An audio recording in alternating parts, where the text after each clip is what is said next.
आज कोई हरे audio Krishna. Problem तो हरे नहीं? कृष्ण प्रभु जी। हरे कृष्ण। हरे कृष्ण। ओम अज्ञानतिमिरान्धस्य ज्ञानाञ्जनशलाकया चक्षुरुन्मीलितं येन तस्मै श्रीगुरवे नमः। वंशाकल्पतरुभ्यश्च कृपा सिन्धुभ्यैव च पतितानां पावनेभ्यो वैष्णवेभ्यो नमो नमः।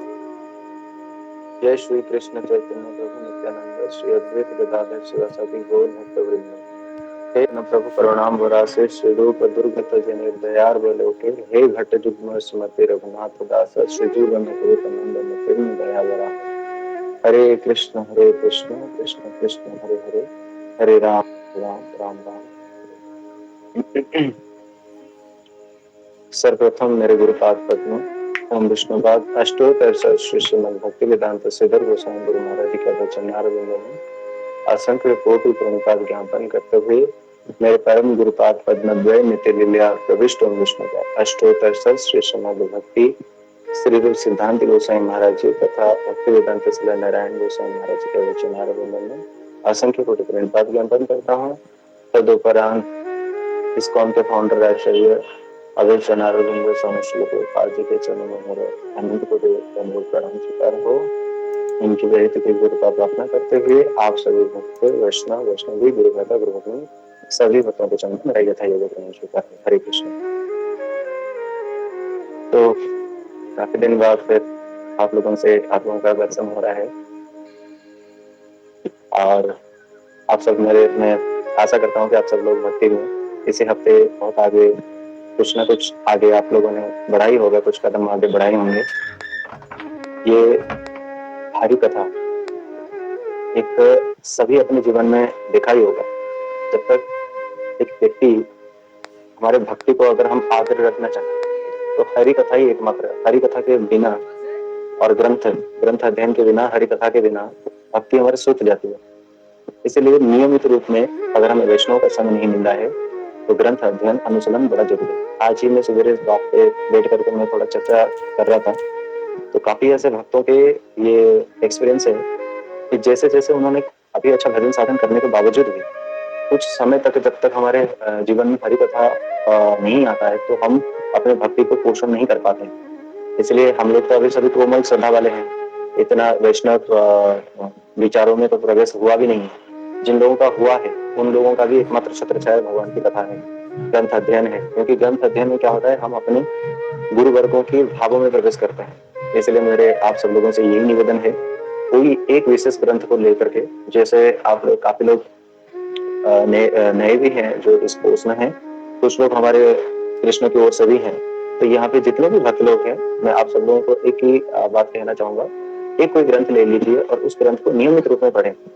और काफी लोगों का ये भी प्रश्न है कि प्रभु जी ग्रंथ ना हम लोग बोरिंग हो जाते हैं, हम लोग पढ़ नहीं पाते हैं, कई बार आधा घंटा कथा भी सुनना बोरिंग हो जाता है, तो हम लोग फिर अपने भक्ति को कैसे पोषित करेंगे। तो हमारे गुरुदेव एक बहुत सुंदर बात बताते थे, जैसे हाथ में दो प्रकार के ग्रंथ होता है, एक होता है तत्वमूलक, एक होता है लीला मूलक या लीला परक, एक तत्व परक। जैसे मन शिक्षा है, जैसे उपदेशामृत है, जैसे शिक्षाष्टक है या दसमूल शिक्षा है, ये सब जैन धर्म है। ये कैसे ग्रंथ है? ये तत्वमूलक ग्रंथ है। जीव का स्वरूप क्या है, माया का स्वरूप क्या है ना, ये सारे। पर एक होता है लीला परक ग्रंथ। लीला परक मतलब भगवान ने वंशुरी भेजा है, भगवान ने वृंदावन में गोपियों को आकर्षित किया है, इनके अंदर कई सारे तत्व भी हैं। भगवान ने वंश धारण क्यों करते हैं? भगवान कृष्ण वराह पीड़न कहा जाता है, सिखिपुच्छ मौली कहा जाता है, वो अपने सर के ऊपर ये मोर पंख क्यों धारण करते हैं? तो जब हम भगवान की लीलाओं के साथ इन तत्वों को सुनते हैं तो इस प्रकार हमारा मन लग जाता है। मैंने एक छोटी सी चीज एक्सपीरियंस किया है। जैसे पहले एक बार मैं ग्रंथ पढ़ने बैठा, बहुत पहले की बात है, तो गीता पढ़ने में मेरी रुचि नहीं थी। फिर मैंने क्या किया, मैंने नामाचार्य हरिदास ठाकुर पढ़ा और हमारे गुरुदेव के रथ यात्रा वाला ग्रंथ पढ़ा। तो उसमें मेरे को काफी अच्छा लगा। कैसे आप लोग अगर कोई पढ़े होंगे नामाचार्य हरिदास ठाकुर, उनकी जीवनी के ऊपर श्रील गुरुदेव नारायण गोस्वामी महाराज ने बहुत सुंदर ग्रंथ लिखा। तो उसमें उन्होंने किस प्रकार वहां पे एक पर्सपेक्टाइज किया है कि कैसे एक वेश्य आती है और वो कहती है कि ठाकुर हरिदास ठाकुर जी आपकी मैं संग चाहती हूँ। तो हरिदास ठाकुर कहते हैं तुम थोड़ी देर बैठो, एक दिन बीतता है। तो वहां पे हरिदास ठाकुर उनको क्या कह रहे हैं कि मैं तुम्हें संग प्रदान करूंगा, परंतु उससे पहले उनका डिटर्मिनेशन क्या है कि पहले मैं अपना संख्या नाम पूर्ति कर लूं। इसलिए संख्या नाम उन्होंने किया है, संख्या नाम उन्होंने छोड़ा नहीं। तो यहाँ पे एक बात शिक्षा ली है, अगर गलत रास्ते में अगर हमें जाना ही है तो अपने पूरा का पूरा नियम पहले पूर्ण करेंगे, हरि नाम को पूरा अच्छे से पूर्ण करेंगे, जो एकादशी व्रत है या फिर जो भी कुछ है, हम लोग जो भी नियम लिया है उसको पूर्ण करेंगे। और इस नियम के बल पे क्या होता है ना, जो हम गलत काम करने जा रहे थे कहीं ना कहीं हम वहां से निवृत्त हो जाएंगे। और अगर मान लो नहीं भी होते हैं तो ऐसे में नहीं होते, वैसे में नहीं होते हैं, कम से कम भगवान के नाम करके, भगवान की शरण में रह करके भी अगर कोई गलत काम हो जाता है तो फिर वो आगे की बात है, परंतु अपना तो हम कम से कम दे। इसलिए नामाचार्य हरिदास ठाकुर ने बोला कि ठीक है, मैं तुम्हें अपना संग प्रदान करूंगा, पर पहले उससे पहले मैं अपना हरि नाम पूर्ण करूंगा। तो जब हम इस बात को सुनते हैं, हम लोगों को भी ये होता है कि नामाचार्य हरिदास ठाकुर किस प्रकार उन्होंने एक दृढ़ प्रतिज्ञ थे भगवान के नाम को लेकर के। और वहां पे एक तत्व और भी है, उन्होंने बोला कि मैं तुम्हें अपना संग प्रदान करूंगा। अपना संग प्रदान का मतलब क्या है? हरिदास ठाकुर कौन है? ब्रह्मा जी हैं, प्रहलाद जी हैं, और हरिदास ठाकुर यहाँ पे कह रहे हैं मैं अपना संग प्रदान करूंगा। यानी कि हरि नाम के बाद जो हरिदास ठाकुर जी उनको संग प्रदान करेंगे, तो क्या ऐसे महाभागवत जिनको संग प्रदान करेंगे उनके मन में कभी, उनके चित्त में कभी मलिनता आ सकती है? नहीं आ सकती। तो जब हम तत्व के साथ इन लीलाओं की, लीला टाइप के ग्रंथों को जब पढ़ते हैं, तब हमें इन सब चीजों के बारे में ज्ञान हो जाता है। तो गुरुदेव ने काफी ऐसे ग्रंथ प्रकाशित किया है, जैसे मैं आप लोगों को रिकमेंड करूंगा, एक ग्रंथ है बृहत भागवतामृतम। चैतन्य चरितमृत आप पढ़ सकते हैं, चैतन्य भागवत आप पढ़ सकते हैं। बृहत भागवतामृतम में शुद्ध भक्ति और हम किस वस्तु की उपासना करने जा रहे हैं वो संपूर्ण रूप से स्पष्ट है। इसलिए हमारे श्री गुरुदेव नारायण गोस्वामी महाराज जी के सबसे प्रिय ग्रंथ शायद बृहत भागवतामृतम ही था। इसलिए आप सब लोग बृहत भागवतामृतम पढ़े, कैसे गोप कुमार ब्रह्म मुक्ति की ओर जाते हैं। पहले वो जगन्नाथपुरी में जाते हैं और फिर उसके बाद वो कैसे आगे ऊपर इंद्रलोक में ब्रह्मा जी के, महरलोक में ब्रह्मा लोक को, फिर मुक्ति लोक में वैकुंठ में जाते हैं, द्वारका में, साकेत में, धीरे धीरे करते करते कैसे उनका वहां पे उनका उद्धार होता है। तो इस प्रकार आप लोग इस प्रकार ग्रंथों को पढ़ सकते हैं, जिससे आप बोरिंग भी नहीं होंगे। और आपका जो स्वाध्याय, स्वाध्याय मतलब स्व अधि आय, आय का मतलब आप लोग जानते हैं कमाना, स्व अधि मतलब क्या है? प्रत्येक दिन कुछ ना कुछ कमाना, और वो है क्या है? शास्त्र से कुछ ना कुछ ज्ञान को कमाना। इसीलिए स्वाध्याय यानी कि प्रत्येक दिन कुछ ना कुछ शास्त्र के साथ हम संग करें। तो उससे क्या होगा कि हमारा जो हरिनाम के प्रति रुचि नहीं हो रही है, वैष्णव सेवा के प्रति रुचि नहीं हो रही है, या भगवान की सेवा के प्रति रुचि नहीं हो रही, या फिर ग्रंथ के प्रति हमारे एक विरक्ति भाव है, ये सब चीजें धीरे धीरे धीरे धीरे दूर हो जाएंगे। इसलिए आप सब लोग अपने जीवन में कम से कम इतना कोशिश करें कि प्रत्येक दिन कोई ना कोई एक लीला परक और तत्व परक वाले ग्रंथ को पढ़ें। और कोई भी क्वेश्चन हुआ, आप इसमें मेरा नंबर है, मैंने इसमें वो कर रखा है, तो आप लोग मेरे को भी क्वेश्चन कर सकते हैं। हरे कृष्ण। तो आज एक बहुत विशेष तिथि है, आज है श्री रघुनाथ दास गोस्वामी के ऊपर नित्यानंद प्रभु की कृपा। आज उनका एक दिन। कहते हैं भगवान कोई भी शिक्षाएं देते हैं अपने भक्तों के माध्यम से देते हैं। आप लोग सभी जानते होंगे, जैसे उन्होंने अर्जुन को कभी मोह हो ही नहीं सकता था, क्योंकि उनके वो नित्य परिकर है, वो उनके द्वारका के परिकर है। परंतु अर्जुन को मोह हुआ, इसके पीछे कारण क्या है? इसके पीछे कारण क्या है?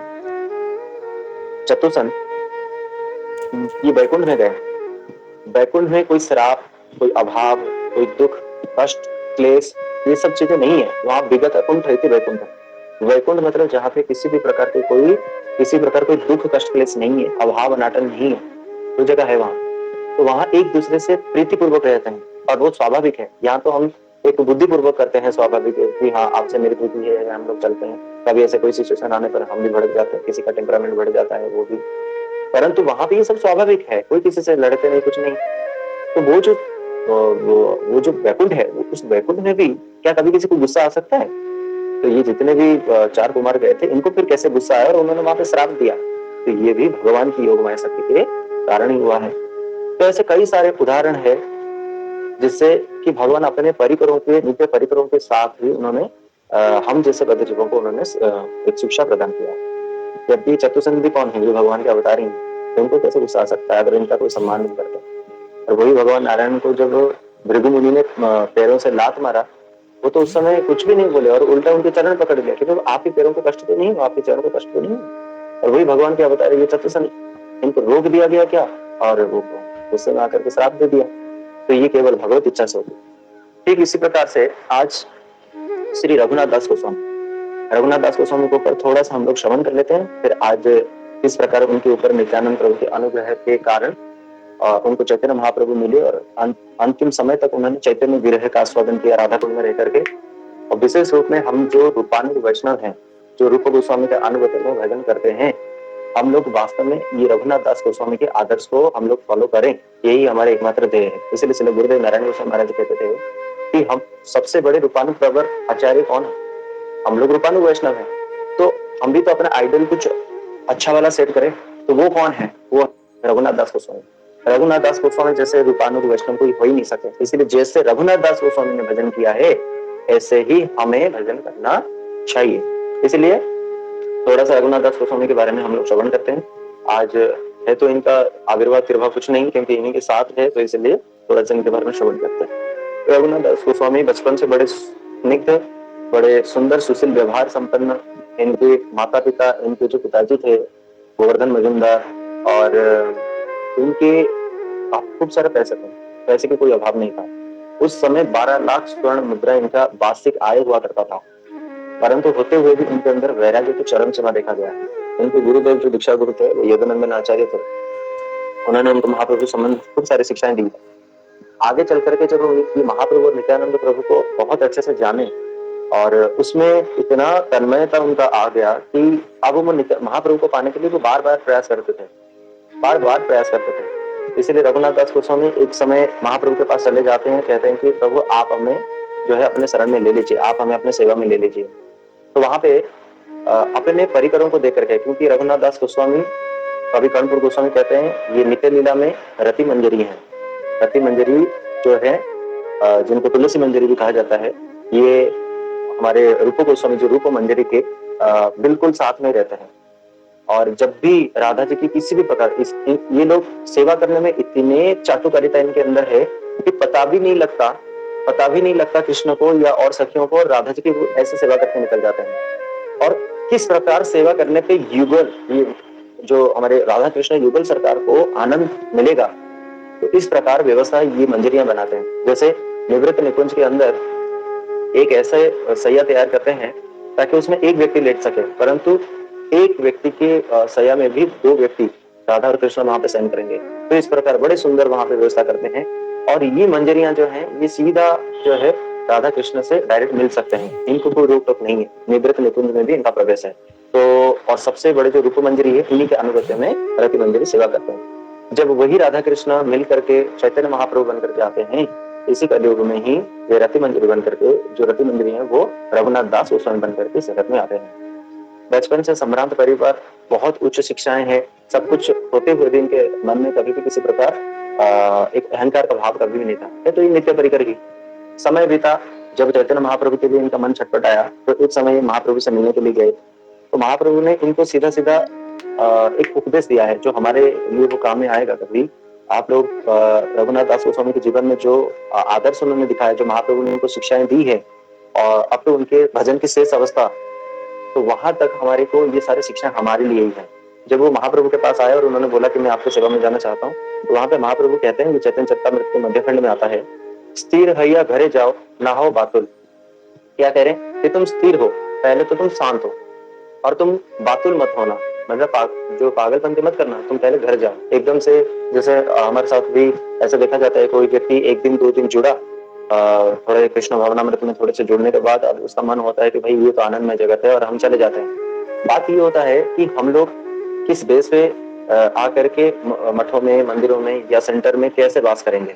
क्योंकि जो सेंटर है, ये जो मठ है या जो मंदिर है, जिसको भक्ति सरस्वती प्रभुपाद जी ने स्थापन किया है, प्रभुपाद जी एक बात कहते थे कि मैं गौड़ीय मठ बनाया ही नहीं है। तो फिर वो बोलते हैं तो आपने क्या बनाया? बोले मैं तो राधा रानी की जो निकुंज मंदिर को गोलोक वृंदावन से सीधा यहाँ पे उतारा। जैसे गोलोक वृंदावन में भी सखियां मंजरियां हर पल क्या करते हैं, कृष्ण की, राधा जी की सेवा करते हैं। सुबह उनको उठाते हैं, उनको नहलाते हैं। आप लोग यही रघुनाथ दास गोस्वामी की परिचर्या में ग्रंथ जो विलाप कुसुमांजलि देखेंगे, कैसे एक एक सेवा को रति मंजरी वहां पे करते हैं। और वही सेवा को राधा जब स्मरण करते हैं, उनके अंदर से इतना ज्वाला प्रकट होता है। तो वहां पे रघुनाथ कविराज गोस्वामी उनके विरह में रो रो के कहते हैं, हा हा प्राणेश्वरी तुआ विच्छेद नाले अधिक मोर धीक धीक ज्वले। कहते हैं, हाँ हाँ प्राणेश्वरी तू आप विच्छेद अनले, आपकी विच्छेद की आग में जैसे किसी एक व्यक्ति को धीमे धीमे आंच में उसको पकाया जाए, तो मेरा हृदय इस प्रकार जल रहा है। ऐसा नहीं एकदम से जला के राख कर दो मुक्ति हो जाए, नहीं धीरे धीरे करके मेरे को इतना कष्ट दे रहा है। तो राधा जी के प्रति क्या विरह है, राधा कुंड में रह करके कैसे विरह अवस्था को उन्होंने आस्वादन किया इन सेवाओं की। जब वो रति मंजरी अपने नित्य लीला में है और वो सेवा उनको प्राप्त अभी हो नहीं, तो रघुनाथ दास गोस्वामी इतने रोते थे कि इतने रोए कि लास्ट में वो उनके आंखों से आंसू आते आते वो अंधे भी हो गए थे। एक समय जानवा माता जब वृंदावन में आई थी, तो उस समय रघुनाथ दास गोस्वामी उनको दर्शन करने जा नहीं पा रहे थे। तो कबीराज गोस्वामी आए, उनको बोला कि चलो चलते हैं, जानवा माता आए हैं। बोले मैं कैसे जाऊं, मेरा तो आंखें ही नहीं है। कभी चना तो कभी वो भी मना, कभी राधा कुंड के जल को पान करके अपना समय निकालते थे और हर समय हाहा ईश्वरी हाहा प्राणेश्वरी इस प्रकार वो क्रंदन करते थे। तो ये जो विच्छेद अवस्था को, ये जो विरह दशा को उन्होंने राधा कुंड में आस्वादन किया। इसीलिए रघुनाथ दास गोस्वामी जब थोड़े बड़े हुए और वहां पे आते हैं, तो महाप्रभु उनको बोले कि तुम पागलपंती मत करना। तो मैं वहां पे कह रहा था आपको कि कैसे प्रभुपाद जी कहते हैं कि हम लोग भी जब मठ मंदिर में आते हैं, तो मठ मंदिर में हम क्या करते हैं, वही रसोई बनाना, ठाकुर जी के श्रृंगार करना, या ठाकुर जी के प्रति हमारा जो है हम नाम करना, भक्तों की सेवा करना, तो ये सब चीजें हम क्यों करते हैं, ताकि ठाकुर जी के साथ इस प्रकार सेवा में जुड़ जाए। और वही सारी चीजें भी कौन कर रहे हैं, वो मंदिरियां नित्य लीला में वो भी कर रही है। तो प्रभुपाद जी कहते थे मैंने कोई गौड़ीय मठ बनाया ही नहीं है, मैंने कोई कृष्ण भवन अमृत सेंटर नहीं बनाया, मैंने साक्षात जो निकुंज मंदिर को यहाँ पे उतार दिया है। इसलिए क्या कोई ऐसा व्यक्ति है जो इतने आसानी से भगवान की ऐसे मंदिरों में रह सकता है, जिसका संस्कार इतना ऊंचा नहीं होगा वो कभी भी रह नहीं सकता। इसलिए एक समय भक्ति सिद्धांत सरस्वती प्रभुपाद जी के पास कुछ भक्त आए, बोले कि प्रभुपाद जी ये जो आपके शिष्य है ना कृष्णदास बाबा जी महाराज जी, ये हमेशा जोर जोर से हरे कृष्णा कृष्ण कृष्ण हरे हरे, हरे राम राम राम हरे हरे, खूब चिल्ला चिल्ला करके प्रत्येक दिन लाख से ज्यादा हरिनाम कर रहे हैं। तो फिर कोई सेवा भी तो नहीं कर रहे हैं।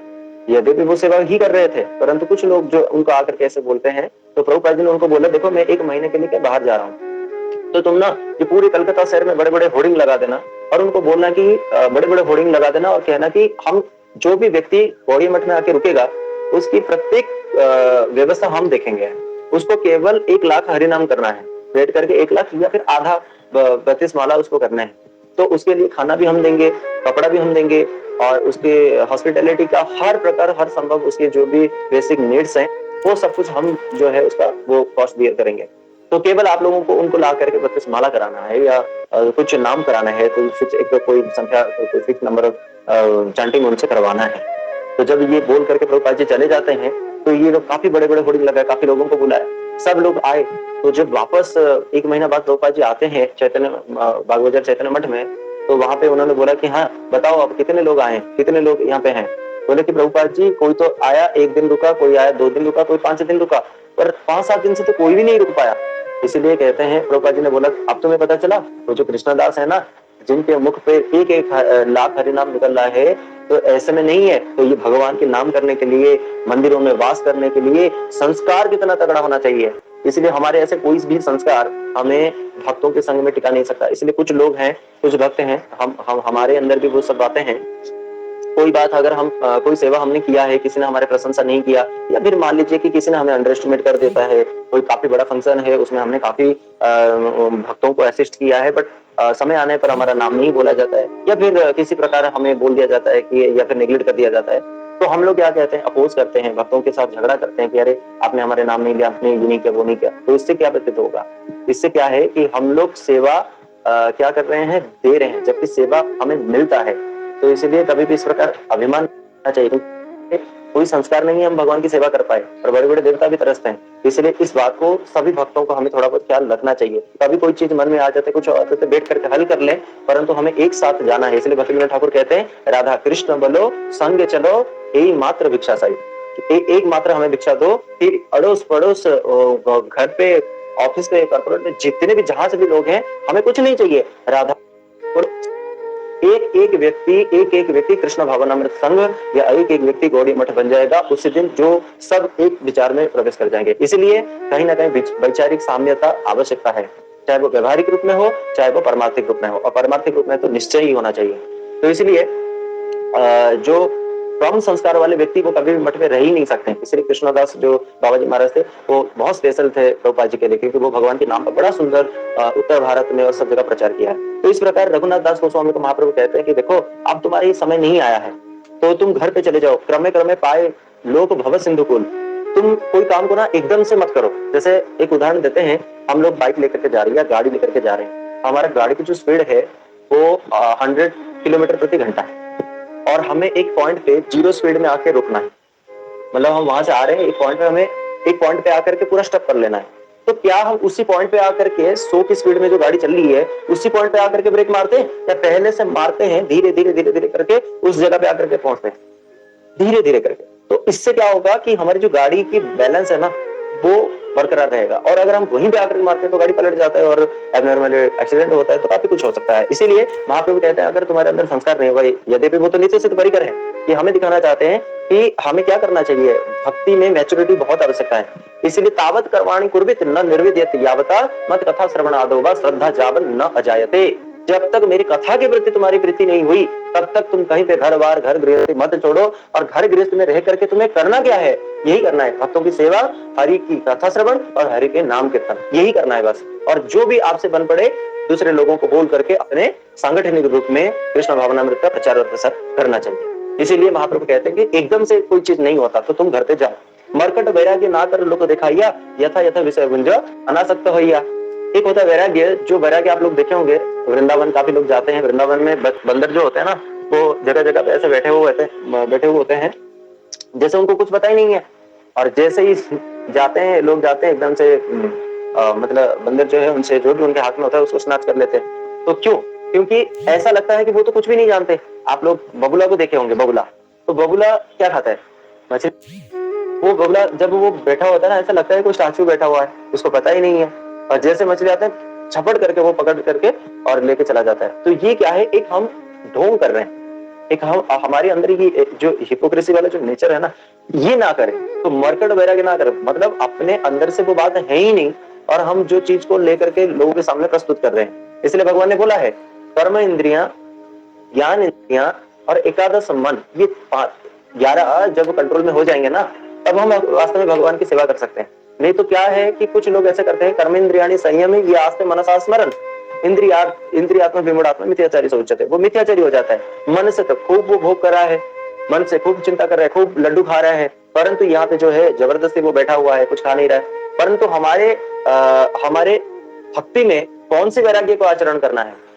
कहते हैं युक्त वैराग्य, यानी कि जो चीज हमें खाना अच्छा लगता है ना तो हम उस चीज को अच्छा बनाए, भोग लगाए, और भोग लगा करके जब हम उसमें पाते हैं तो हरिर निर्गुण साक्षात प्रकृत पुरुष परे सदृक् उपद्रष्टा तम भजन निर्गुण भवेत्। जैसे एक तोरी है, पेड़ में तोरी है, तो तोरी तो क्या है, तीनों गुणों का ही है, पर जब वो तोरी को तोड़ के उसको अमान्य करके उसमें धो करके सब्जी करके जब हम भोग लगा देते हैं ना, अब वही तोरी जो है ना वो क्या हो जाता है, वो निर्गुण हो जाता है। पहले तो वो तीनों गुणों के अंदर था, अब वो निर्गुण हो गया, वो महाप्रसाद बन गया। तो जो भगवान है ना वो भगवान तो निर्गुण है ही, और भगवान के संस्पर्श में, भगवान के संबंध में जो भी व्यक्ति आता है, चाहे जड़ हो और चाहे चिन्मय हो, वो सब कौन हो जाते हैं, निर्गुण हो जाते हैं। तम भजन निर्गुण भवेत्, उनके भजन भी निर्गुण है। तो भजन की शक्ति से ही सब कुछ निर्गुण हो जाता है। तो इस प्रकार हमारे मन से हमें इस आचरण को करना चाहिए। भगवान के प्रति अच्छे अच्छी चीजें भोग लगाओ, अच्छे कपड़ा पहनो तो भगवान के सामने नृत्य करो, अच्छा कमा रहे हो तो भगवान की सेवा करो, भक्तों की सेवा करो। भक्ति विनोद ठाकुर कहते हैं यदि थाके बहुत धन आए दिन अकिंचन वैष्णव कर पर उपकार। अगर आपके पास धन है तो आप किसके उपकार करो, साधारण लोगों के? नहीं नहीं नहीं नहीं, हमें वैष्णव के उपकार करना चाहिए। अब आप कहोगे कि वैष्णव के उपकार करेंगे, अच्छा ठीक है वैष्णव के उपकार करते हैं, तो उसके लिए हमें बनना कैसे चाहिए? उससे पहले कहते हैं हया दीन अकिंचन। ऐसे नहीं हम भक्तों के पास गए, बोले अरे प्रभु जी हमने तो आपका जो है आपको एक मोबाइल दे दिया, लो करो मौज, आपकी तो हम जो है आपको बड़े बस धोती दे दिया, अब देखो हमारे आपके कमरे में ना एसी नहीं था, कूलर नहीं था, हमने लगा दिया, अरे सब व्यवस्था हम कर देते हैं, आप चिंता मत करो। नहीं, ऐसे इसको अकिंचन कहते हैं। इसलिए बड़े दीनहीन रूप में, हे प्रभु हमें आपके पास आने का तो कोई वो भी नहीं है, पर हम आपके पास क्यों आ रहे हैं? क्योंकि आप अगर हमें कुछ सेवा दे देंगे तो हमारी से उद्धार हो जाएगा। इसको कहते हैं अकिंचनता। इसलिए जब हम भक्तों की संगत करते हैं ना तो भक्तों की संगत से हमारे अंदर दीनता आती है, ह्यूमिलिटी आती है, विनम्रता आती है। इसीलिए हमें क्या करना चाहिए? भक्तों की संगत से ही किसी दूसरे वैष्णव की सेवा करनी चाहिए। तो इस प्रकार से रघुनाथ दास गोस्वामी को बोला तुम मरकट वैराग्य मत करो, और तुम क्या करो, यथा यथा विषय भुंजो अनासक्त होइया, सारे विषयों को कृष्ण अनुकूल सेवा में लगा करके उसके सेवन कर सकते हो। अंतर निष्ठा करो, बाह्य लोक व्यवहार।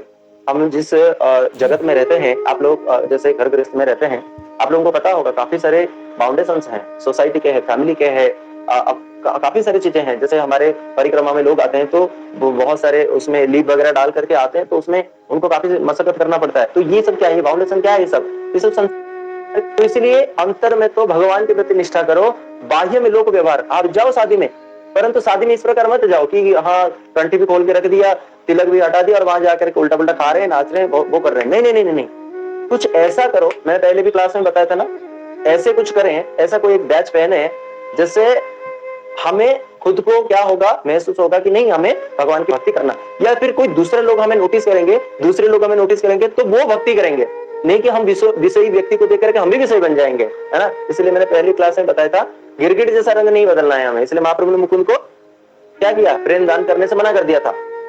तो इसलिए यहाँ पे कह रहे हैं कि तुम अंतर में निष्ठा करना, बाह्य में लोक व्यवहार करना। इसलिए जब महाप्रभु की शादी हुई थी ना, विवाह हुआ था, तो उस समय जो सची माता है वो 3 प्रकार के विवाह कराए थे, 3 बार विवाह कराए थे। तो उसमें जैसे कौलिक वृत्ति में कुछ लोग ऐसे भी कहते अरे तुमने तो वैष्णव मत में कर लिया, और ये हमारे परंपरा में, हमारे कुल में तो ऐसा है ही नहीं। तो ठीक है उनके लिए, परंतु अंतर के अंदर नहीं है, अंदर हम जानते हैं। और अगर लोगों को समझा सकते हैं नहीं ये कौलिक वृत्ति कुछ नहीं होता, कौलिक वृत्ति से इसमें नहीं होता, तो यहाँ पे स्वयं भगवान भी दिखा रहे हैं। कुछ लोग कहते हैं अरे हम लोग तो भक्त लोग हैं, तो महाप्रभु ने गया में पिंडदान भी तो किया है। तो महाप्रभु सब प्रकार चीजों को लेकर के चल रहे हैं। वर्णाश्रम धर्म भी भगवान से आया है, और वर्णाश्रम धर्म के अंतर्गत तो पितरों को पिंड देना भी माना गया है। इसलिए पितरों को पिंड देकर के महाप्रभु ने मर्यादा को स्थापन किया है, परंतु वो श्रेष्ठ मर्यादा नहीं है। इसलिए महाप्रभु ने कहा है जिस प्रकार आराध्य भगवान ब्रज तनय धाम वृंदावनम रम्या काचित उपासना ब्रज बधुर्व गणी या कल्पिता श्रीमद भागवतम प्रमाणम अवनम प्रेम मर्थ महान श्रीमद चैतन्य महाप्रभु मतम इदम तत्रादर न पर। क्या कह रहे हैं कि ये तो है वर्णाश्रम के धर्म को तो पालन किया है, परंतु रम्या काचित उपासना ब्रज बधुर्व गणी या कल्पिता। जैसे ब्रज बधुओं ने कृष्ण को सेवा किया, न लोक लज्जा, न समाज की, न अपने आभूषण की, न अपने अंग की लज्जा, उन्होंने कुछ भी नहीं देखा और तुरंत कृष्ण के लिए समर्पित हो गए। परंतु ये कब होगा, अगर आप राय रामानंद संवाद पढ़ेंगे तो धीरे धीरे धीरे धीरे धीरे धीरे। इसलिए हमें भी धीरे धीरे अपना संस्कार को डेवलप करना चाहिए। संस्कार है ही नहीं, और अगर हम एकदम से कोई डिसीजन ले लेते हैं तो फिर हम फिसल जाते हैं और फिर हम भगवान को दोष दे बैठते हैं। इसलिए भक्ति इतना आसान नहीं है, कई जन्म लग सकते हैं, इसी जन्म में भी हो सकते हैं, परंतु निष्ठा तो कम से कम करें। यही बात महाप्रभु ने भी बोला। तो इसलिए ये सब हमारे लिए शिक्षा है। तो महाप्रभु कई बार रघुनाथ दास गोस्वामी को बोले तुम चले जाओ, तुम चले जाओ। अब रघुनाथ दास गोस्वामी क्या करते हैं, कई बार जाते हैं, महाप्रभु को भेज देते हैं। और रघुनाथ दास गोस्वामी इतने वैरागी हैं, हमारे गुरुदेव बताते हैं, कहते हैं उनके पास क्या नहीं था, उनके पास सब कुछ था। कहते हैं इंद्र सम ऐश्वर्य स्त्री अप्सरा सम, इंद्र के समान उनके पास ऐश्वर्य था, धन इतना था। स्त्री अप्सरा सम, अप्सरा जैसे स्त्री है। ये सब बांधे थे नारी लेकर जा रहे मना। जब उनके परेशान हो गए, अरे हमारे इकलौता बेटा है, ये बार बार छोड़ के चला जाता है, इसको तो कुछ ना करना पड़ेगा। तो लास्ट में ना उन्होंने कुछ कर्मचारियों को देकर के बेड़ियों से बांध दिया ना। उनकी माँ आकर के बोलती हैं, कहते हैं कि देखो जिसकी इंद्र सम ऐश्वर्य स्त्री सम अप्सरा सम स्त्री, ये इसको बांध नहीं पाया है। दाढ़ी का बंधन तारे राखी के मत, ये जो साधारण ये जो संकल की जो बंधन है उसको कैसे बांध सकते? हम लोग तीनों गुणों से ही तो बंधन है, सुंदर स्त्री सुंदर पुरुष, और धन ऐश्वर्य मान प्रतिष्ठा पैसा कुल विद्या, इन्हीं से ही तो बंधे हैं। परंतु ये सब कुछ होने के बाद भी जब वो बंध नहीं पा रहे हैं, क्यों नहीं बंध पा रहे? उसके पीछे कारण कह रहे हैं चैतन्य चंद्र कृपा हई या इहारे। इसके ऊपर चैतन्य महाप्रभु की कृपा हो चुका है ना। चैतन्य प्रभु ने बात किरा के पारे, महाप्रभु के जो पागल है उसको कौन रख सकता है संसार में, इसलिए उसको कोई नहीं रख सकता। तो इस प्रकार इस कोटि के वैराग्य है। और जब वो सब कुछ छोड़ करके जगन्नाथपुरी और बाद में वो ब्रज में और वो फिर राधा कुंड में रहेंगे, वो वैराग्य के चरम सीमा मतलब लांग जाएंगे वैराग्य से कोई। इसलिए महाप्रभु भक्त जत वैराग्य प्रधान जहाँ देखिए तुष्टहान बोल भगवान। महाप्रभु जितने भक्त हुए वैसे वैराग्य है, वैसा वैराग्य। अब यहाँ पे एक बात और भी है, सरस्वती प्रभुपाद जी कहते हैं वैराग्य का वास्तव अर्थ क्या है? क्या हम वस्तुओं को त्याग देना, चलो मन से भी त्याग दो, मन से भी त्याग देना, क्या यही वैराग्य है ना?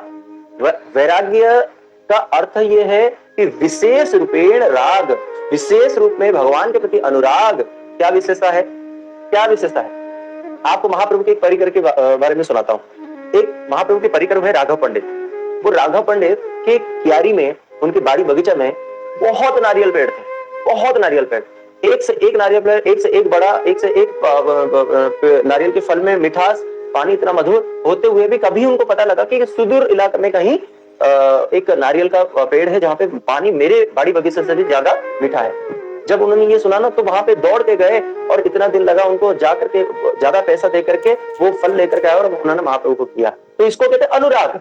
हमारे पास सब कुछ है, मायने नहीं रखता, परंतु अगर मेरे प्रभु को कुछ पसंद है वो मेरे पास होते हुए भी नहीं। जैसे माधवेंद्रपुरी बात ने किया है, अगर माधवेंद्रपुरी बात को सिन्हा जी ने बोला कि तुम जाकर के लेके आओ, तो उन्होंने ये नहीं बोला अगर हमें भी ठाकुर जी बोलने लग जाए ना तुम मेरे लिए भी क्या करके आओ, चंदन लेकर के आओ, तो हम तो कहेंगे भाई देखो चंदन एक दो जगह से क्यों लाए और आपको इतना आने में मेरे को लगेगा। तो ठाकुर जी हम तो एक काम करते हैं, देखो आजकल अमेजन फ्लिपकार्ट बहुत है और हम ऑनलाइन ऑर्डर कर देते हैं, तो हम ऑनलाइन ऑर्डर कर देते हैं। तो क्या भगवान, इसलिए भगवान जानते हैं सेवा किसकी लेनी है, हमारे सेवा नहीं लेंगे, हम तो ऑनलाइन का वो दे देंगे। आप लोगों ने सुना होगा एक भक्त हैं जो कि ठाकुर जी को श्रृंगार करते थे और ठाकुर जी को वो जब भी श्रृंगार करते पगड़ी बांधते तो तुरंत वो झुका देते और गिरा देते। तो वो बड़े गुस्से होते, में आकर के कहते हैं कि अब तो तुम्हें ऐसे ही बैठना पड़ेगा, अब ना मैं तेरे को।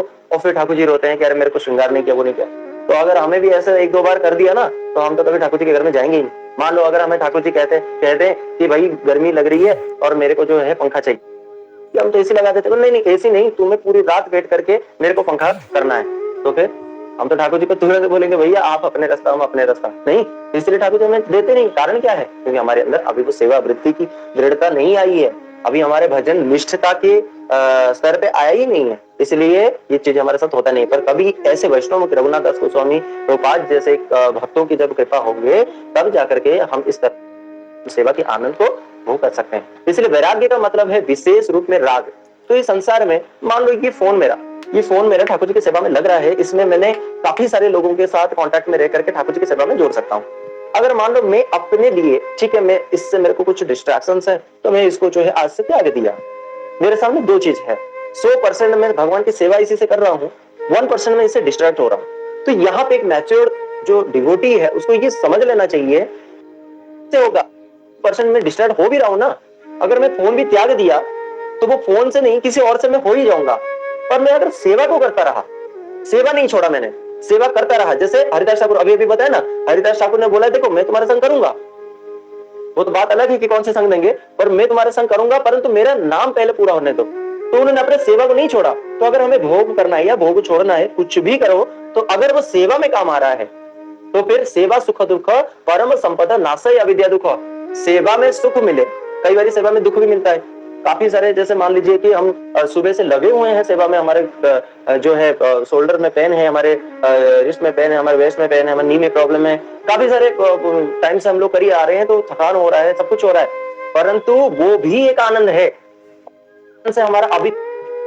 और साथ ही साथ सेवा में एक ये तो दुख हो गया, तो दुख से भी सेवा से क्या होगा, हमारा अविद्या नष्ट होगा। और साथ ही साथ सेवा में जो आनंद भी मिलता है, अब सेवा में कैसे आनंद है, जब हम कीर्तन में बैठते हैं, बड़े सुंदर जो वाद्य यंत्र के साथ हम लोग कीर्तन गाते हैं, बड़े भाव से गा रहे हैं, तो उसमें भी तो हमारे मन को शांति मिल रही है। जब हम प्रसाद पाते हैं, भाई किसी को कीर्तन हो सकता है आनंद दे ना दे, मैं तो ऐसा 100% कह सकता हूँ, प्रसाद जो है सबको आनंद देता है। एक ऐसा सेवा तो सबको आनंद देने वाला है ना। इसीलिए काफी सारे भक्त लोग है ना, आप लोग लोगों को जोड़ते हैं, हम लोग लोगों को जब जाते हैं तो उनको कथा बोल करके कुछ सेवा दे करके जोड़ सकते, नहीं जोड़ सकते, कीर्तन में भी जोड़ सकते। पर अगर आप किसी को प्रसाद दे रहे हो ना, देखो प्रसाद देना क्या है, फिजिकल चीज है, जिससे लोगों के अंदर जो श्रद्धा होता है ना, होता है हाँ यार कुछ मिला है तो उसको वो पाता है, तो प्रसाद में प्रसाद बुद्धि उसको होता है। और दूसरी बात ये है, जीवा की लालसा तो है ही सबके प्रति। अगर मान लो आपने मटर पनीर बनाया, ओ जलेबी बनाया, रसगुल्ले बनाया और बहुत लोगों को इनवाइट किया कि आप आओ, हो सकता है आपकी कथा में वो बैठेंगे नहीं बैठेंगे, पर आपके वो चीज को वो खाएंगे, है नहीं। तो इस प्रकार से क्या होता है, एक व्यक्ति जब सेवा में आनंद भी होता है तो उससे भी उसका अविद्या नष्ट होता है। तो इसीलिए देखो, चाहे खरबूजा चाकू खरबूजा के ऊपर गिरे, दोनों परिस्थिति में कटना तो खरबूजा को है। इसलिए सेवा में सुख मिले चाहे दुख मिले, तो कटना किसका है, ये संसार के बंधन कटना है। ये सेवा में दुख हो प्रभुपाद जी ने, स्वामी प्रभुपाद जी ने, श्रील प्रभुपाद जी ने इतना मेहनत किया, कितना दुख हुआ होगा उनको, इतना अपमान भी मिला, इतना सम्मान भी मिला, सब कुछ मिला, परंतु उस प्रति उनका कोई नहीं, सेवा करना है। इसलिए येन प्रकारेण मन कृष्ण निवेशयेत्, जैसे भी हो हमें कृष्ण में मन लग जाना चाहिए। अगर कल को हमारे गुरुवर्ग आकर के बोलते हैं कि भाई आप मांस मछली खाओ उससे भगवान की प्राप्ति होगी, तो तुरंत हम उस बात को मानेंगे। या तुम किसी अवैध रूप में संग करो और वो उससे भगवान प्राप्त होंगे, तो उससे भी हम करेंगे, क्योंकि हमें चाहिए क्या है कि कृष्ण ऑब्जर्वेशन होना चाहिए, कृष्णा के प्रति हमारे क्या होना चाहिए, सेवा की वृत्ति होनी चाहिए, हम सेवा करेंगे, ये हमें ठान लेना है। इसी प्रकार से जब चैतन्य महाप्रभु ने इनको बोला कि अब तुम घर जाओ, अब घर जाने के बाद वो कई बार क्या हुआ कि महाप्रभु से हट करके वो नित्यानंद प्रभु के पास आए। तो नित्यानंद प्रभु ने एक दिन क्या हुआ, आज का दिन था, तो आज के दिन जो महोत्सव है, दही चूड़ा महोत्सव, हमारे जो हरिप्रिया दीदी है, गहना दीदी है, इन लोगों ने, और तो विशाखा दीदी है, काफी सारे उस ग्रुप में भी हैं, इन लोगों ने काफी मेहनत करके आप लोगों को एक प्रकार की सेवा दिया है। और इन्हीं से ही मैं सीख करके, हमारे यहाँ पे भी दो ग्रुप है, उसमें मैंने भी डाला है और काफी पॉजिटिव रिजल्ट आया है। लोगों ने जो आज के दिन जो भोग लगता है, जो पोहा और दही को मिला करके, चीनी शर्करा आदि मिला करके, तो इन लोगों के लिए मैं बहुत धन्यवाद करता हूं कि इन लोगों ने इतना बढ़िया इनिशिएटिव लिया ताकि सब लोगों को अच्छा सेवा का मौका मिला। क्योंकि आज के दिन हम नित्यानंद प्रभु की बात मान करके सेवा किया है, तो मेरे को काफी अच्छा लगा।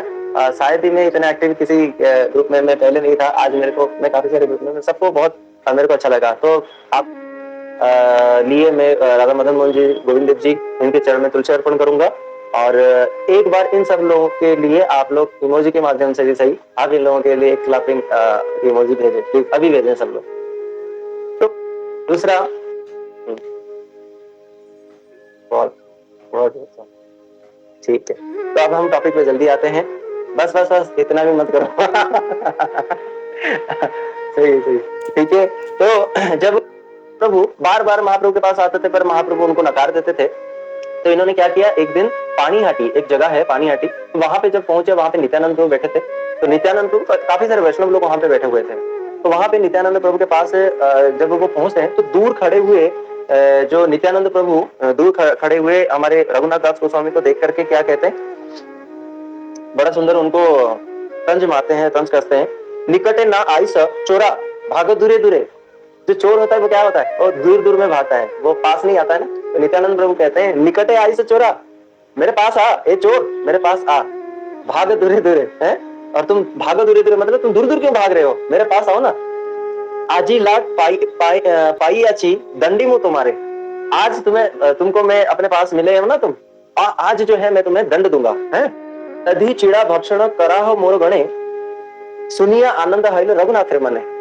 जब उनको बोला कि आज तुम मेरे इन गणों को, मेरे इन पार्षदों को तुम्हें क्या करना है, भोग लगाना है। क्या भोग लगाना है, तो अब वो समय वो सोच रहे हैं कि क्या भोग लगाऊं, क्या भोग लगाऊं। इसलिए सब वैष्णव ने बोला कि देखो, माटी पात्र में बड़े सुंदर तुम जो है जो उस समय पोहा, और ये बड़ा सात्विक वो है भोग है। आजकल हम तो बहुत मसाला मिर्च वाले तीखा वो सब करते हैं, पर यहाँ पे उन्होंने सात्विक चीज वो भोग लगाया और सभी वैष्णवों को बड़े प्रीतिपूर्वक पकाया, क्योंकि पैसे की तो कमी था ही नहीं, रघुनाथ दास गोस्वामी के पास तो पैसे की कमी थे नहीं। इसलिए उन्होंने खूब मन खोल करके उन्होंने जो है सेवा किया। जब सब लोगों को प्रसन्न किया, तब जाकर के नित्यानंद प्रभु उनको कहते हैं, तुम्हें जे कराइला यही पुलीन भोजन, इतना सुंदर भोजन तुमने कराया, तुम्हारे कृपा करी गौर कैला आगमन, है ना। तो नित्यानंद प्रभु जब उनको बुलाए, तो उस समय उन्होंने चोर क्यों बोला, नित्यानंद प्रभु उनको चोर क्यों बोला था, तो यहाँ पे भी एक विचार के अंदर हमें प्रवेश करना पड़ेगा। देखो, भक्ति मिलती है और नहीं, भगवान की प्रेम वो क्या है, वो है प्रयोजन तत्व। कृष्ण प्रेम, कृष्ण हमारे प्रयोजन है ही नहीं है, कृष्ण को हमें पाना हमें है ही नहीं, कृष्ण के धाम में भी हमें जाना है ही नहीं। तो हमारा प्रयोजन क्या है, प्रयोजन है कृष्ण प्रेम। क्यों नहीं है, क्योंकि अगर प्रेम हो गया ना, तो जिसको वो प्रेम करेगा ऑटोमेटिक वो सेवा करेगा, क्योंकि प्रेम का आनुषंगिक स्वरूप ही सेवा है। जो जिसको प्रेम करेगा देखना, ये उसको सेवा करेगा। जैन धर्म में भक्तिविनोद ठाकुर ने बताया कि जितना हम जिसको प्रेम करते हैं उसको उतना हम सेवा करते हैं। इसलिए प्रेम अगर आ जाए, इसलिए हमारा प्रयोजन क्या है, प्रेम। अच्छा, अगर प्रेम नहीं है, कृष्ण हमारे साथ आ गए, तो भी हमारे को कोई फायदा नहीं है, क्योंकि कृष्ण को देख करके हम मन में तो प्रेम नहीं है, तो हम उनको क्या करेंगे, हम उनसे दूर चल जाएंगे। जैसे दुर्योधन ने भी तो पास में मिले थे, परंतु उन्होंने कृष्ण को भी नहीं मांगा, उन्होंने अक्षौणी सेना को, यादवों की अक्षौणी सेना को मांग लिया। इसलिए हमारा तत्व क्या है, प्रयोजन क्या है, मिलना हमें क्या है, उस दिन मैंने बताया था ना, स्वामी हम कैसे हम ब्रज में बैठ करके अभिमान को त्याग करके और राधा जी के अनुगत्य में हम लोग जो है युगल किशोर की सेवा करेंगे। तो ये जो प्रेम है ना, ये जब प्रेम आता है, तो इस प्रेम का साध्य क्या है, ये प्रेम का साधन क्या है, ये प्रेम मिलती कैसी है।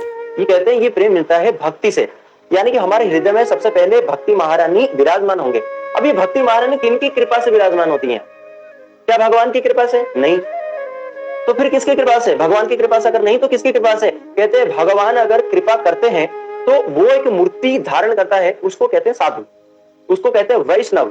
और वो वैष्णव, वो भक्त जब उच्च कोटि में होते हैं, मध्यम कोटि में होते हैं, वो मध्यम कोटि के जो भक्त होते हैं वो भी जब कृपा करते हैं, क्योंकि उच्च कोटि के भक्त जो होते हैं ना, वो ना कभी कृपा कर ही नहीं पाते हैं। ऐसा नहीं कि वो नहीं करते हैं।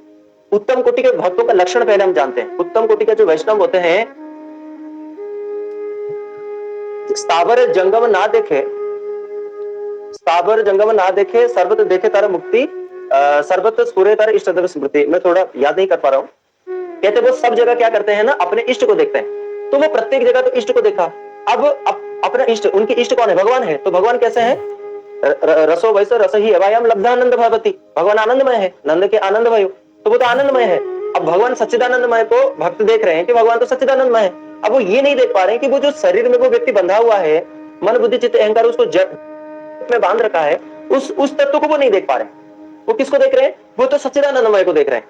तो वो क्या कृपा कर सकते हैं? क्योंकि उनको दिख ही नहीं रहा है ना वो चीज। इसलिए उत्तम भागवत अपने स्तर को नीचा करके वो क्या बन करके आते हैं? मध्यम कोटि के भागवत। अब जब वो मध्यम कोटि के भागवत बनते हैं तो वो ना इस चीज को समझ पाते हैं। इस चीज को क्यों समझ पाते हैं? क्योंकि देखो, मान लो उनके हृदय में ना चित्त की द्रव्यता, किसी को ऊपर करते हैं। कृपा का मतलब क्या है? उसके प्रति हृदय में दयाद्र भाव आना, हमारे हृदय देख कर उसको पिघल जाना, इसी को कहते हैं कृपा। तो वो क्या करेंगे? अरे ये संसार में जी पड़ा हुआ है, इतना मेहनत कर रहा है, इतना कष्ट कर रहा है, फिर भी बच नहीं पा रहा है। तो जब उनका हृदय द्रवीभूत होगा ना, तो वो क्या करेंगे? भगवान से प्रार्थना करेंगे। जैसे ही मध्यम कोटि के भागवत, क्योंकि अब वो उत्तम कोटि के थे, स्वरूप में तो वो तो सिद्ध भागवत है ही, परंतु उन्होंने अपना स्तर को हमारे लिए नीचा किया है, परंतु उत्तम कोटि के भागवत है वो। और उत्तम कोटि के भागवत के हृदय में कौन विराजमान है? भगवान की विराजमान है। तो वो क्या करेंगे? वो क्या करेंगे? प्रार्थना करेंगे, सुनिया अमार दुख वैष्णव ठाकुर, आमा लागी कृष्ण आवे दिवे न प्रचुर। हमारे जब जन्म जन्मांतर के दुखों को वो देखेंगे तो वो क्या करेंगे? सुनिए हमारे दुख वैष्णव ठाकुर, वैष्णव ठाकुर हमारे दुखों को सुन करके कृष्ण आवे दिवे न प्रचुर। और वैष्णव आवेदन है कृष्ण दयामय। हमारे आवेदन, हमारे निवेदन से भगवान कभी पिघलेंगे नहीं, क्योंकि भगवान, हमारे दुख है जड़, भगवान है सच्चिदानंदमय, चिन्मय है वो। तो हमारा जड़ जो है दुख, भगवान के सुख को स्पर्श कर ही नहीं सकता, इसलिए भगवान हमारे दुखों को कभी सुना ही नहीं है आज तक। ये तो भक्त हैं जो कि हमारे दुखों को बोल देते हैं, तो फिर हो जाता है। या तो अगर हम गुरु के पदाश्रय किए हैं तो भगवान उस बात को समझ सकते हैं, नहीं तो भगवान को अभक्त हम जैसे के साथ जो मान लो कि आश्रय ग्रहण ही नहीं किया है, उनके साथ कोई लेना देना ही नहीं है। इसलिए वैष्णव आवेदन कृष्ण दया में, एरे गए लोगों के नहीं, वैष्णव के आवेदन से एहन पामर प्रति सदैव, हम जैसे पामर के प्रति सदैव होंगे। तो इस प्रकार से जब उन्होंने, रघुनाथ दास गोस्वामी ने उनको चोर इसीलिए बोला क्योंकि इससे पहले तुम महाप्रभु स्वयं भगवान है और तुम भगवान को पाने चले अपने आप के बल पे, तो हम अपने बल पर भगवान को प्राप्त तो कर ही नहीं सकते। तो चैतन्य महाप्रभु किनके धन है? चैतन्य महाप्रभु नित्यानंद प्रभु के धन है ना। ये रस के भंडार है, जो भंडार के जो भंडारी है ना, इनकी जो चाबी है ना, वो नित्यानंद प्रभु के हाथ में है। इलो गौर रस निधि कादम्बिनी है, भाषा इलो गौड़ देश, भाषा इलो गौड़ देश प्रेम वृष्टि लय है। नित्यानंद राय ताए मारुत सहाय, जारे देखे प्रेम वृष्टि तारे। इस प्रकार से नित्यानंद प्रभु क्या कर रहे हैं? सबको प्रेम प्रदान कर रहे हैं। तो ये जो प्रेम किसके हाथ में है? नित्यानंद प्रभु के हाथ में। इसलिए नितायर करुणा हवे ब्रज राधा कृष्ण पावे, धरन नितायर चरण दुखानी। और कोई उपाय नहीं है, नित्यानंद प्रभु के बिना कृपा के ब्रज में राधा कृष्ण मिल ही नहीं सकते हैं। जो लोग कहते हैं हम तो निताई के भजन नहीं करते और हम निताई के है नहीं, तो हम कभी भी गौर महाप्रभु के नहीं हो सकते। अगर गौर महाप्रभु के नहीं हो सकते तो राधा कृष्ण के कभी हो ही नहीं सकते। इसीलिए नित्यानंद प्रभु ने बोला चैतन्य मेरा धन है, और तुमने मेरे को बिना पूछे, तुमने इतने बार तुमने महाप्रभु के पास कैसे चले गए? मेरे बिना अनुमति के, मेरी बिना इजाजत के तुमने मेरे घर में घुस करके मेरे धन को तुमने हाथ लगाया, इसलिए तुम चोर हो, इसलिए तुम्हें मिला नहीं है। परंतु आज जब तुमने मेरी सेवा करी, इसलिए जो नए भक्त हैं, भगवान से ज्यादा भक्तों से उनको आसक्ति होना चाहिए, क्योंकि भक्तों से एक बार आसक्ति हो जाएगा तो ऑटोमेटिक भक्तों की में भगवान की वेब से, भगवान की वाइफ से है, तो उससे वो ऑटोमेटिक कनेक्ट हो सकता है। तो ये भक्तों की कृपा से होगी। इसीलिए तुमने आज जो मेरी और मेरे भक्तों की सेवा करी है ना, आज इसी के फलस्वरूप जब महाप्रभु नित्यानंद प्रभु ने उनके चरण पे अपने चरण को उनके सर पे स्थापन किया, रघुनाथ दास गोस्वामी, रघुनाथ दास गोस्वामी उठे तो उन्होंने क्या देखा? वो चैतन्य महाप्रभु। और उसी समय चैतन्य महाप्रभु उनको क्या बोला? उस समय उनको बोला इतने बार मैंने तुम्हें बोला ना तुम घर चले जाओ, अभी सारे संसार के काज को अच्छे से देखो, थोड़े परिपक्व हो जाए तब आ जाना, माता पिता की सेवा करो। आज मैं तुम्हें कहता हूँ अब तुम्हारा समय आ गया, अब तुम जल्दी नीलाचल जाओ और तुम्हें मैं वहां पे एक वैष्णव को समर्पित करूंगा। फिर जब वो रघुनाथ दास गोस्वामी के ऊपर ये कृपा हुई केवल भक्तों को प्रसाद खिला करके, देखो भक्तों की सेवा बहुत प्रकार से हो सकता है। भक्तों को खिला के, भक्तों को आनंद प्रदान करके, या फिर किसी और भक्तों को ऐसा आनंद प्रदान करो ताकि उससे वो भक्त सुखी हो जाए, या फिर उनको कुछ कपड़ा वगैरह दान कर सेवा करके, बहुत प्रकार से हो सकता है। पर जो वास्तव में कृष्ण भक्त, जो कृष्ण अनुरागी प्रणयी भक्त होगा, उसका क्या है कि कैसे भी हो वो महाप्रभु के विचार के साथ जुड़ जाए। इसलिए वस्तु से ज्यादा विचार की यहाँ पे महत्वता है, परंतु यहाँ पे तो देखी जाती है कि वस्तु की। इसलिए अगर आप विचार नहीं ले पाते तो कम से कम सेवा करें, धन के रूप में या इस प्रकार के रूप में। देखें, जैसे मैं आप लोगों की बात कहूंगा, आप लोग अपने जीवन में काफी सारे ऐसे ना चाहते हुए भी हमारा खर्चा हो जाता है। अगर हमें वास्तव में हमें पता चल गया है कि यही जीवन हमारा अंतिम जीवन है, तो हमें कुछ ना कुछ इस प्रकार संग्रह करना चाहिए जिससे हमारी चित्तवृत्ति जो है वो हो जाए, निर्मल हो जाए। आने वाला हमारा जन्म जो है ना, बिल्कुल जैसे मेघ बरसने के बाद अगले दिन देखना कितना तेज धूप निकलता है, क्योंकि आसमान पूरा परिष्कार है।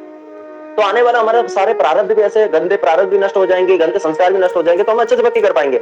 इसीलिए कुछ ना कुछ आप लोग सेवा के लिए, जैसे हमारे सुंदर प्रभु जी हैं, तो सुंदर गोपाल प्रभु ने आप लोगों के लिए, हमारे इन माताओं को, बहनों को, हमारे इन दीदियों को लगा करके, गुरु भाइयों को लगा करके काफी सारे आप लोगों के लिए टाइम दे रहे हैं। और वहां पे प्रभु जी अकेले इतना मेहनत करते हैं।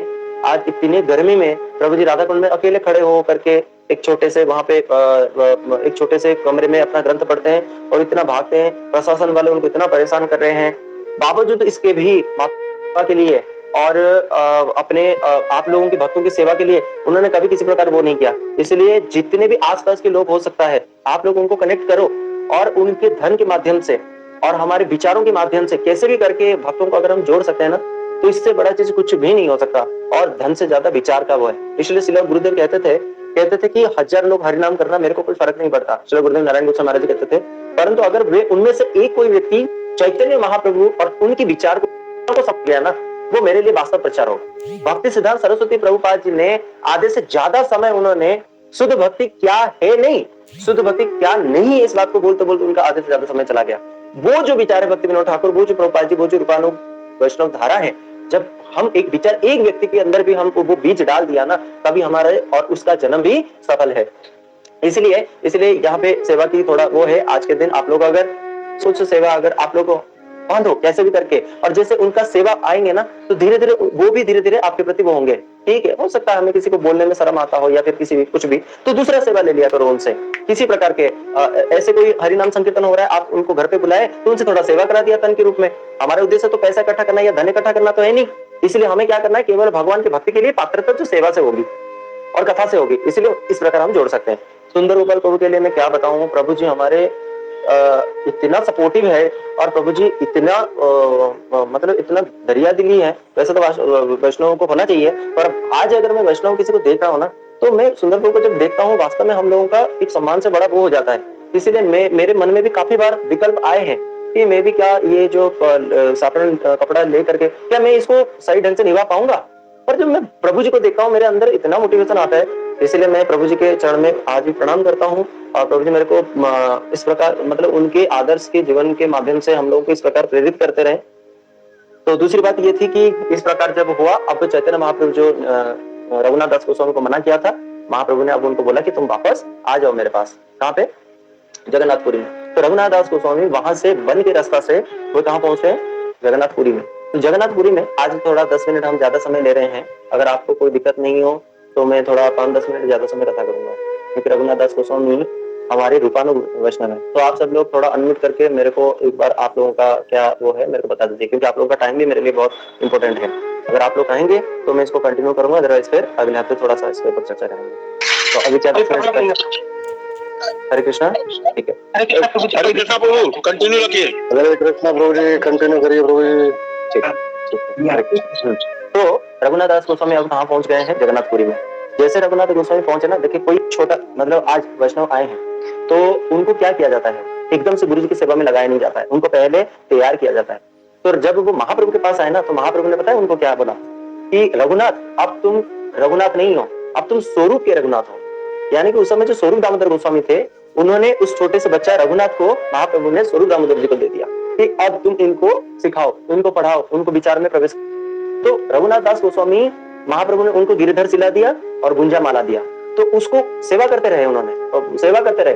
और उसके बाद उन्होंने क्या किया, जो रघुनाथ स्वरूप दामोदर जी के साथ रहे, कितने साल तक रहे पता है आप लोगों को? 16 साल तक रहे। रघुनाथ दास गोस्वामी का एक बड़ा सुंदर ग्रंथ है ब्रजभक्ति विलास, उसके अंदर ये सारी चीजें लिखी हुई है। ब्रजभक्ति विलास में उन्होंने बताया कैसे 16 साल उन्होंने स्वरूप दामोदर जी से, वो सारे रूप गोस्वामी को स्वरूप दामोदर गोस्वामी से वो जो परिपाटी सीखी है, और किस प्रकार उनका धीरे धीरे चल ही रहा था। एक समय क्योंकि रघुनाथ दास गोस्वामी बड़े वो थे, किसी से कुछ मांगते नहीं थे, तो वो हुआ ये कि अपना जीवन जैसे तैसे करके निर्वाह कर रहे हैं। एक दिन महाप्रभु आए, बोले अरे रघुनाथ तुम अभी किस प्रकार जीवन निर्वाह कर रहे हो? बोले कहीं ना कहीं हमारे परिवार वालों को पता है, तो घर से वे लोग कुछ भेज देते हैं और उसी को जो है मैं जो है उससे मैं अपना गुजारा चला लेता हूँ और भगवान की ठाकुर जी की भक्ति करता हूँ। तो जब उन्होंने महाप्रभु ने ये बात को सुना ना, तो वहां पे महाप्रभु ने बोला कि रघुनाथ विषय अन्न खाइले मलिन है मन, मलिन मने ना है कृष्णेर स्मरण। कि विषय का अन्न अगर हम खाते हैं ना तो हमारा मन मलिन होता है ना। देखो विषय का अन्न है क्या?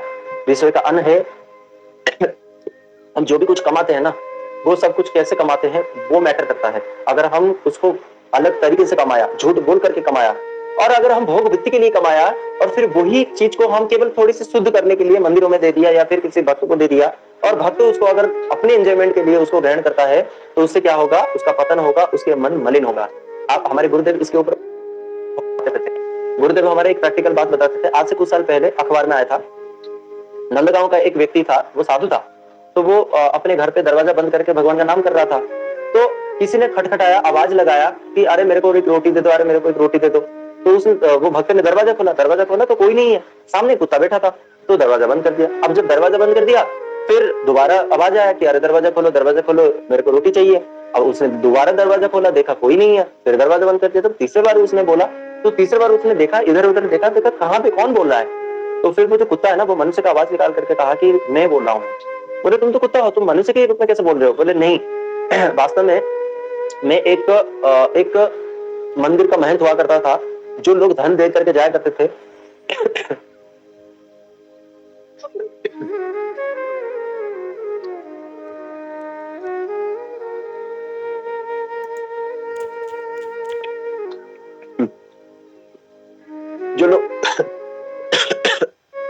जो लोग धन दे करके जाया करते थे, उन धनों को मैं अपने पुत्र परिवार और परिवार प्रतिपोषण के लिए लगाया करता था। जब ये समय हुआ और मैंने इसका महत्व समझा नहीं, करते करते अगला जन्म मेरे को ये कुत्ते के शरीर में मिला, और आज मैं कुत्ते के शरीर में मेरा स्मरण भूला नहीं है, परंतु मैं आज कुत्ता बना पड़ा। तो ये जो बात है ना, वो साधु ने शेयर किया और वहां पे अखबार में आता। आप लोगों को पता होगा, जब हम जतिपुरा जाते हैं तो वहां पे माधवेंद्र पुरीपाद का स्थान है। माधवेंद्र पुरीपाद एक समय अपने वहां पे जो है ना हमारे वो है वल्लभाचार्य जी जा रहे थे अपने बहुत सारे शिष्यों के साथ। वहां पे एक बहुत बड़ा अजगर पड़ा हुआ था, वो बीमार था और बहुत सारे चींटियां उसको खा रहे थे। तो शिष्यों ने पूछा कि उनको वो महाप्रभु करके संबोधन करते वल्लभाचार्य को, तो महाप्रभु ये जो चींटियां इसको खा रही है, ये अजगर ये कैसे है? तो उन्होंने बोला कि ये जो अजगर है ना, ये पहले जन्म में एक ऐसा ब्राह्मण हुआ करता था जो यजमानों के कर्म कांड से आया हुआ वित्त को और उसकी जो अनर्थों को इसने खाया है, परंतु भगवान के भजन नहीं किया, इसलिए आज वो पड़ा है जगह पड़ा रहता है। और ये जितने भी उसको शोषण कर रहे हैं ना, ये सब वही लोग हैं, और वो लोग आज इसके एक एक रक्त बिंदु को शोषण कर रहे हैं। तो इसलिए हम देख सकते हैं, ये प्रैक्टिकल चीज है। एक समय ये बात में हमारे गुरुदेव कहते हैं कि एक समय ना एक स्थान पे भंडारा का निमंत्रण आया, तो काफी सारे भक्त लोग गए, तो सब लोगों ने बहुत खूब पाया, और पा करके जब वो रात को आए, तो रात को वो सब बहुत ही भयानक स्वप्न देखे, और उनके जो भजन है वो भजन जो है वो द्रव्य रूप में उनके शरीर से निकल गया। तो जब सुबेरे हुआ, काफी सारे लोगों ने बताया कि भाई मेरे साथ भी ऐसा हुआ, मेरे साथ भी ऐसा हुआ। तो सब लोगों ने एक दूसरे को देख करके बोले ये कैसे संभव है कि एक साथ एक रात में सबके साथ इस प्रकार दुर्घटना हुई। तो पता चलने पर पता चला कि ये एक ऐसे वेश्या ने, जो कि व्यभिचार करके समय धन कमाती थी, वो धन को कुछ शुद्ध करने के लिए उसने मंदिर में दिया था। और ये जितने भी ये लोग गए थे ना, ये सब कृष्ण के प्रसाद समझ करके नहीं पाया, ये सब क्या अपना इंद्रियों की तृप्ति के लिए खाया। इसीलिए वो जो मलिनता है ना, वो कहीं ना कहीं निकल जाता है। इसी प्रकार से वो मलिन हमारे हृदय में भी कठोर बन जाता है। जब हम बहुत दिन तक ये सब यजमानों का धन, या फिर अगर हम भजन नहीं कर रहे हैं, तो फिर ये धन खा खा करके उनके अनर्थ हमारे अंदर सारे आ जाएंगे। तो इस प्रकार रघुनाथ दास गोस्वामी महाप्रभु ने बोला नहीं, तुम्हारे पिताजी जो है वो विषयी है, वो वैसे तो वो भक्त है, परंतु यहाँ पे हम लोगों को शिक्षा दे रहे हैं कि वो घर में रहते हैं, इसलिए ऐसे नहीं कि तुम उनके घर वाले, तुमने घर बार छोड़ दिया, मधुकरी करो। तो फिर उन्होंने आज से वो भी त्याग दिया। उसके बाद वो ना एक छाता है तो छाता पे जाकर के प्रसाद पाया करते थे। कभी मंदिर के सामने सिंहद्वार के सामने खड़े होकर के लोगों को देखते थे, अगर कोई दे जाएगा, वो ठाकुर जी का नाम करते थे, कोई अगर दे जाएगा तो वो दे जाएगा। तो वहां पे वो आए, एक दिन बोला कि अरे रघुनाथ, अब तुम कैसे, तुम्हारा जीविका कैसे चल रही है? तो उन्होंने बोला कि प्रभु जी मैं यहाँ पे खड़ा होता हूँ, कोई भी व्यक्ति आता जाता अगर मेरे को कुछ दे देता है तो बस वही मैं प्रसाद पा लेता हूँ। तो महाप्रभु ने बताया उनको क्या बोला, महाप्रभु ने बोला अरे ये तो वेश्या है, तुम्हारे जो मन है ना ये तो वेश्या के समान है। क्यों?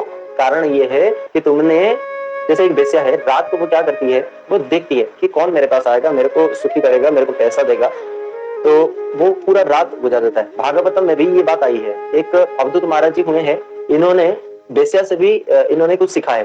तो कहते हैं क्या सीखा उन्होंने? कहते हैं कि उन्होंने सीखा है कि एक वेश्या, उन्होंने क्या देखा, एक रात को एक वेश्या ने सज-धज के खड़ी रही और पूरी रात गई, पूरी रात भर में वो देखती ये आएगा मेरे को पैसा देगा, पर कोई आया ही नहीं। तो इस प्रकार वो दुखी होगी। तो आशा ही परमम दुखम, दुख कुछ और नहीं है। जब हम आशा करते हैं और वो नहीं मिलता है तब जाकर हमें दुख होता है। इसीलिए रघुनाथ को बोलते हैं अरे ये तो तुम्हारा क्या है, ये तो तुम्हारा आशा है कि ये व्यक्ति मेरे को देके जाएगा, इसलिए तुम इस प्रकार आचरण मत करो। फिर उसके बाद रघुनाथ दास गोस्वामी वो भी छोड़ दिए। अब वो क्या करते हैं, आप लोग सोच नहीं सकते हो, जो जगन्नाथ मंदिर में नाले में नालियों में डाल देते हैं ना जो अन्न को, वो जो अन्न को बहा दिया जाता है, वो जो अन्न नालियों में जाकर के सड़ जाता है और बाद में वो निकल करके आता है, तो उसको वो क्या करते हैं ना, लाते हैं और धोते हैं, अच्छे से धो करके उसको क्या करते हैं, छिपे छिपे थोड़ा सा वो करके उसको खा लेते हैं। ना कोई नमक मिर्ची कुछ भी नहीं है, उसी को धो करके खा लेते हैं। तो नालियों में से भी खा सकते हैं, क्योंकि उनके वास्तव में प्रसाद की बुद्धि है।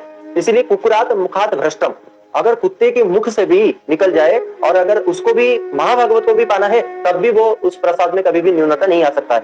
हमारे मैं आपको एक बात घटना बता रहा हूँ। हमारे पूज्यपाद साधु महाराज जी ये बात सुनाया करते थे। जगन्नाथपुरी में हमारा मठ है। एक समय क्या हुआ, जगन्नाथ जी का महाप्रसाद आने वाला था, तो रात को आया तो हुआ क्या, थोड़ा सा असावधानी हुई। उन्होंने कुछ सेवक लोग थोड़ा उसका ख्याल नहीं रख पाए, बाहर से कुत्ता आया और कुत्ता आकर के जो जगन्नाथ जी का महाप्रसाद है उसको मुंह मार के चला गया। अब सब लोगों ने बोला भाई वैष्णव को भोग लगा कैसे? तो हमारे परम गुरुदेव को वो कुछ, अच्छा वो हमारे जो है एक और वैष्णव को भोग लगना था, हमारे भक्ति विवेक भारती महाराज जी, वहां पे उनका समाधि है। तो परम गुरुदेव स्वयं आए और बोला कि देखो कुत्ते के मुंह से भी अगर पतित हो जाए तो उसको भी पा लेना चाहिए, और महाप्रसाद अगर कोई आपको दिया है ना तो महाप्रसाद को प्राप्त मात्रेण भोक्तव्यम, प्राप्ति मात्र से उसकी सेवा कर जाओ। ये नहीं देखो, हाँ हो सकता है उनके सम्मान करके उनको नमस्कार करो, थोड़ा सा दाना भी ले लो अगर आपका शरीर साथ नहीं देता।